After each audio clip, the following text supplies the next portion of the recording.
Unboxing. We are now going to unbox our parcel.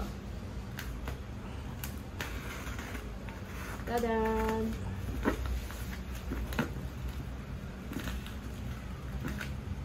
OMG, I can see it na.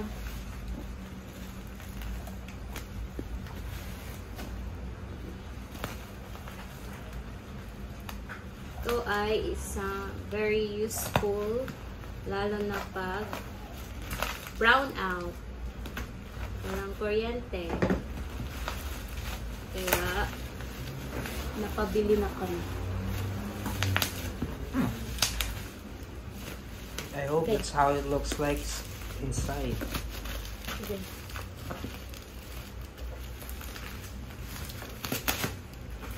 Gano'n kabigat? Bigat na. Okay.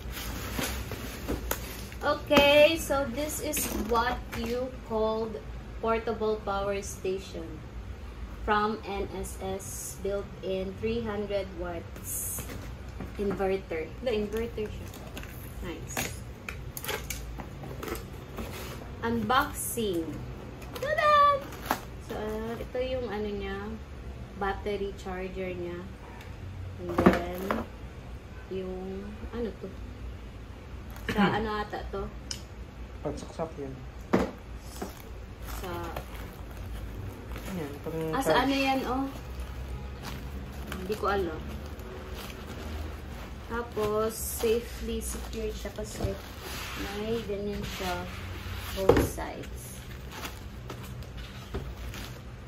So, yun lang yung laman ng box niya at saka itong manual.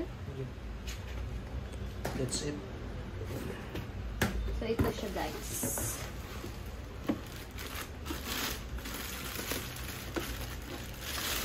OMG.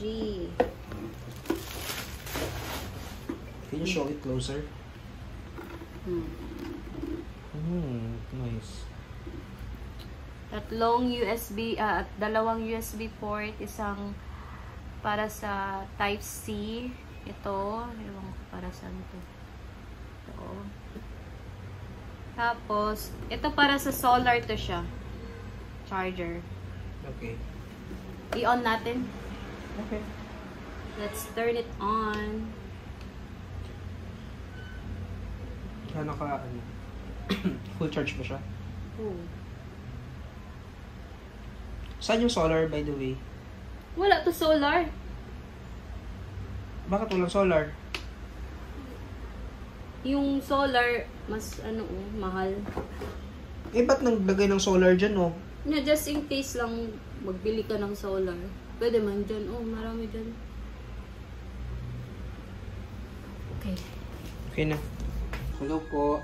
Finally, dumating na po yung power station that we ordered few days ago. So, it has 3 options. Meron po siyang LED light. So, we can try turning it on. Ayan. I think 100% pa naman ito. So, here's the LED light. Ayan. It works. Ayan. So, ito naman po. Ano nangyari dyan? Meron naman tayong portable dito. May tatlo. Dalawang USB type at isang Type-C. So, let's try Turn this. on. Okay. Tingnan natin if fast charging ba siya.